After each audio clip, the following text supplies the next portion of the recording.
Good morning, students. In previous lecture, we have discussed the derivation of most probable velocity. In the same way, we will derive the formula for average velocity. Average velocity, as you know, is represented by v, and its formula was 8 RT/pi m. आज हम ये derive करेंगे. Average velocity क्या होती है? Total velocity is possessed by the molecules over total number of molecules. यही है. तो आप एवरेज वेलोसिटी कैसे कैलकुलेट कर सकते हो? We can calculate the average velocity by total velocity possessed by the molecules and integrate it between 0 to infinity. 0 क्या है? आपकी मिनिमम वेलोसिटी, और इन्फिनिटी क्या है? आपकी मैक्सिमम वेलोसिटी. ठीक है. तो जो टोटल वेलोसिटी है उसको हम इंटीग्रेट करेंगे between c is equal to 0 to c is equal to infinity and then divide it by n. Divide क्यों किया है? क्योंकि एवरेज वेलोसिटी क्या होगी? Total velocity over number of molecules. Clear है? तो वेलोसिटी आप कहाँ से लोगे? वेलोसिटी हम लेंगे मैक्सवेल डिस्ट्रीब्यूशन ऑफ वेलोसिटीज से. तो c एवरेज, जो एवरेज वेलोसिटी है वो आपकी क्या होगी? c into D N C. D N C क्या थे? आपके टोटल नंबर ऑफ मॉलिक्यूल्स जिनकी वेलोसिटी क्या है? c and c plus D C के बीच में, और c क्या है? आपकी वेलोसिटी. तो ये क्या हो गई आपकी? c into D N C is your total velocity and divide it by n. ठीक है. इसको जब हम n से डिवाइड करेंगे तो आपकी क्या आ जाएगी? Average velocity. क्लियर है बेटा? c क्या है? वेलोसिटी ऑफ ए मॉलिक्यूल, और dnc क्या है? Number of molecules having velocity between c and c plus dc according to Maxwell distribution of velocity. Integrate it between 0 to infinity and divide it by n and you will get average velocity. अब value क्या थी dnc की? आप पीछे जाएं तो Maxwell distribution law के according ये वैल्यू हम यहाँ पे पुट करेंगे. क्या थी? दैट वाज इक्वल टू, यहाँ हम पुट कर देते हैं 1/n को, हम ये 1/n हम बाहर ले लेंगे. Integration between 0 to infinity. c आपका है ही, तो dnc की वैल्यू क्या थी? n into 4 m over 2 RT raise to power 3/2 exponential minus mc square over 2 RT c square into dc. This was the value of dnc. यहाँ से n से लेके dc तक, n into 4 m/2 RT raise to power 3/2 exponential minus mc square over 2 RT c square into dc. This was your value of dnc multiplied by c and divide bye n. n constant है तो हमने पहले ही integration से बाहर ले लिया. यहाँ भी ये n कांस्टेंट है. ये 4 m/2 RT ये पूरी वैल्यू कांस्टेंट है. इस सबको हम क्या ले लेंगे? बाहर. देखिए क्या आएगा? 1/n into n into 4 m/2 RT raise to power 3/2. ये कहाँ आ जाएगा? इंटीग्रेशन से बाहर. अंदर क्या बचेगा? इंटीग्रेशन के अंदर c square into c into c square क्या बच जाएगा आपका? ये c क्यूब dc और एक्सपोनेंशियल वाली टर्म. क्लियर है बेटा? n से n कैंसिल हो जाएगा. क्या बचेगा? 4 m/2 RT raise to power 3/2 integration 0 to infinity exponential minus mc square over 2 RT c cube into dc. Clear है? ऑन सॉल्विंग, अब इस इंटीग्रल को जब हम सॉल्व करेंगे तो हमारे पास क्या आएगा? सिर्फ इसको लेके चलेंगे.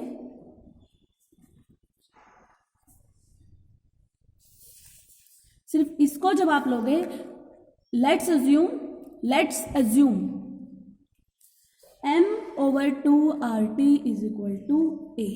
अगर हम m ओवर 2 RT को a लेके चले तो ये क्या हो जाएगी? 0 to infinity exponential minus c नहीं था ना उसमें, तो a c square into c cube into dc. Clear है? हमने m ओवर 2 RT को क्या जूम किया है? a. तो आपके पास क्या आ गया? 0 to infinity exponential minus ac square into c cube into dc. Integral table में अगर देखते हैं तो इस इंटीग्रेशन की वैल्यू क्या आती है? 1 ओवर 2a स्क्वायर. इसकी वैल्यू क्या आती है? 1 ओवर 2a स्क्वायर. क्या आई है इसकी वैल्यू 1/2a²।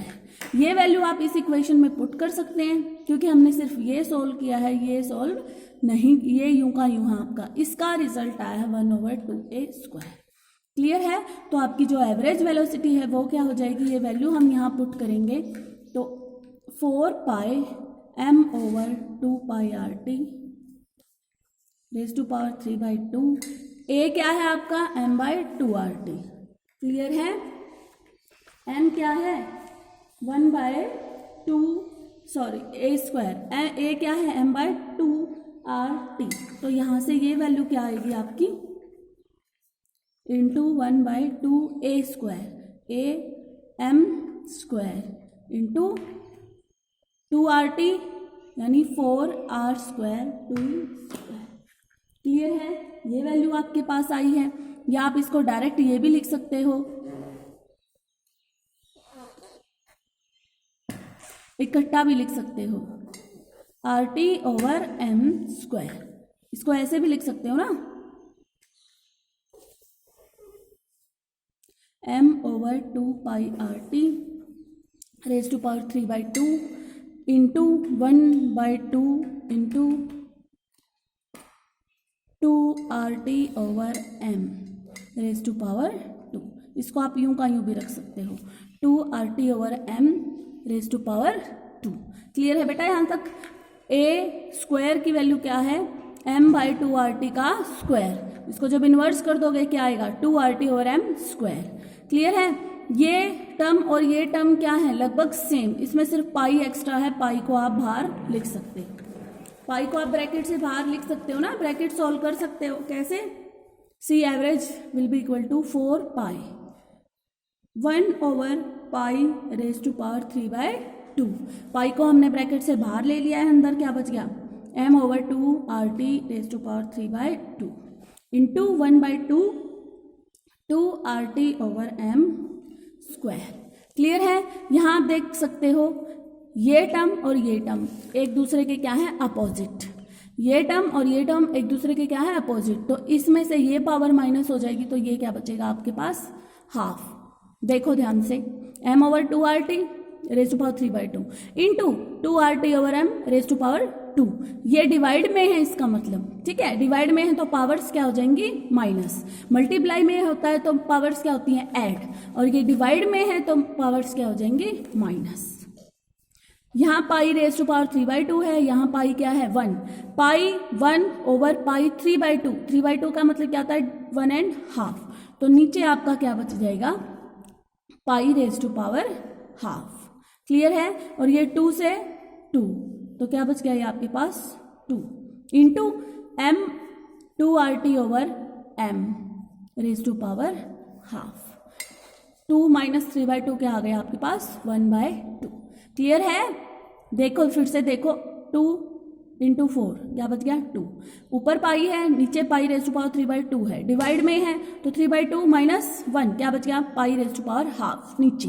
इसको आप अलग अलग करके भी लिख सकते हो, अगर ऐसे आपको समझ नहीं आया तो we can write pi into pi raise to power 1/2, ऐसे भी लिख सकते हैं हम इसको। तो पाई से पाई कैंसिल और नीचे क्या बच गया पाई रेज़ टू पावर हाफ। इसको भी आप ऐसे ही लिख के क्लियर करके देख सकते हो। तो आपके पास क्या आ गया 2RT/m raise to power half और पाई रेज़ टू पावर हाफ। इसको आप अंदर लेके जा सकते हो तो क्या आएगा 2RT/πm raise to power half, और क्या है आपके पास 2। इस 2 को भी आप ब्रैकेट के अंदर लेके जा सकते हो, 2 बाहर है अंदर लेके जाओगे तो क्या होगा 2 का स्क्वायर, क्योंकि 2 का स्क्वायर करके लेके जाएंगे तो स्क्वायर इंटू अंडर रूट क्या हो जाएगा कैंसिल, यानी बात बराबर है। ठीक है, तो आपके पास क्या आ गया 4 into 2 that is 8RT/πm raise to power half, और इसको आप अंडर रूट भी लिख सकते हो, और इट में भी इक्वल टू 8RT/πm अंडर। ये स्टेप आपको समझ में आया।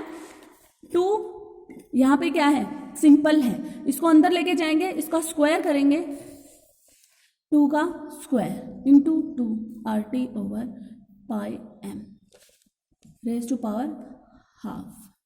तो इस 2 पे कोई इफेक्ट नहीं पड़ा, स्क्वायर से इसका अंडर रूट कैंसिल हो सकता है, इसीलिए हम इसको अंदर ले जाके लिख सकते हैं 2 रेज़ टू पावर 2। क्लियर है। तो ये क्या आ गया 4 इंटू 2RT/m। आप करके देख सकते हो उसको। 4 को जब आप बाहर लेके जाओगे तो वही आएगा आपके पास 2। कोई फर्क नहीं पड़ा इक्वेशन पे, ठीक है। आपका रिजल्ट आ गया 8RT/m। दोबारा से देख लीजिए। वी हैव टू कैलकुलेट और we have to derive the formula for average velocity. Average velocity I have told you that it is total velocity is possessed by each molecule present in a gas over total number of molecules and it was given by √8RT/m। आप क्या करेंगे इसके लिए, हम total velocity निकालेंगे, उसको integrate करेंगे limits में, minima to maxima, and divided by n। अब टोटल वेलोसिटी कैसे निकालोगे, c into D N C. D N C क्या है, number of molecules having velocity c and c plus D C, and c क्या है उनकी velocity. ये आ गई total velocity divided by n। n क्या है आपके total number of molecules in a gas. अब जब इंटीग्रेट करेंगे n आप लिख सकते हो बाहर, क्योंकि ये तो इंटीग्रेशन के बाहर ही है, तो 1/n into 0 to infinity c into n into 4πm/2πRT। ये वैल्यू हमने कहाँ से लिया है, Maxwell distribution of velocity, first lecture. Clear है। तो n ये वाली टर्म कांस्टेंट है, इसको हम बाहर ले लेंगे तो n से n कैंसिल, ये वाली बच गई। अब इसको हम इंटीग्रेट करेंगे। इस इंटीग्रेशन को हम कैसे लिख सकते हैं, assume m/2RT equal to a, a constant. Clear है। Assume m/2RT/a is equal to constant a, क्योंकि ये कांस्टेंट ही है तो वेल ये इक्वेशन क्या बन गई, exponential minus ac² into c³ into dc। इसका जब हम इंटीग्रेशन करते हैं रिजल्ट आपके पास आता है 1/2a²। ये इंटीग्रेशन मैं आपको पूरा करके भी दिखा सकती हूँ, but it will be a long process, ठीक है, थोड़ा सा लंबा पड़ेगा। आप डायरेक्ट लिख दोगे तो भी कोई फर्क नहीं पड़ता। यहां आप वैल्यू पुट करोगे, a is equal to, a क्या है आपका m/2RT, तो ये वैल्यू क्या आ गई 2 into m² r² into t², ठीक है, r² इंटू t²। इसको आप डायरेक्ट लिख सकते हो, ऐसे खोल के लिखने की जरूरत नहीं है, डायरेक्ट लिख देते हैं 1/2 2RT/m², ठीक है, 2RT/m², 2² रह गया था, ठीक है। ये 4 पाई है, ये m/2πRT की rays to power 3/2 into 1/2 2RT/m²। 2 से 2 कैंसिल हो जाएगा, आगे कर देते हैं, 2 से 2 कैंसिल। पाई इस टर्म में से हम बाहर ले सकते हैं, क्योंकि रेज़ टू पावर 3/2 है, वो यहाँ लिख देंगे, और ये दोनों क्या हो जाएंगे फिर common terms that are divide, ठीक है। पाई 3/2 को आप लिख सकते हो pi into pi raise to power half. Clear है। पाई से पाई कैंसिल, बच क्या गया आपके पास डिनोमिनेटर में 1/पाई raise to power half into 2RT/m raise to power half. ये 1.5 है, ये 2 है, 2 में से 1.5 जाएगा तो क्या बचेगा आपके पास हाफ जाएगा। क्यों, क्योंकि ये इन्वर्स है, डिवाइड में है। मल्टीप्लाई में होता है तो पावर्स क्या होती हैं ऐड, और डिवाइड में होता है तो पावर्स क्या होती हैं माइनस। आगे देखिए क्या बचा 2 इंटू 2RT, पाई को भी अंदर ले लें क्योंकि दोनों के ऊपर क्या है पावर हाफ है, अंदर ले सकते हो, सबके ऊपर क्या आ गई पावर हाफ। 2 को भी अब जब आप अंदर लेके जाओगे तो क्या हो जाएगा 2² into 2RT/m raise to power half. क्योंकि किसी भी चीज़ को अगर आप ऐसे लिखते हो x² इंटू x² की पावर 1/2 तो क्या आता है x ही आता है, कोई फर्क नहीं पड़ता। वही हमने यहाँ पे किया है, 2 का स्क्वायर लिया है और उसका 1/2। क्लियर है। तो वैल्यू आ गई आपके पास 8RT/m की पावर हाफ, यानी √8RT/m, that is your average velocity.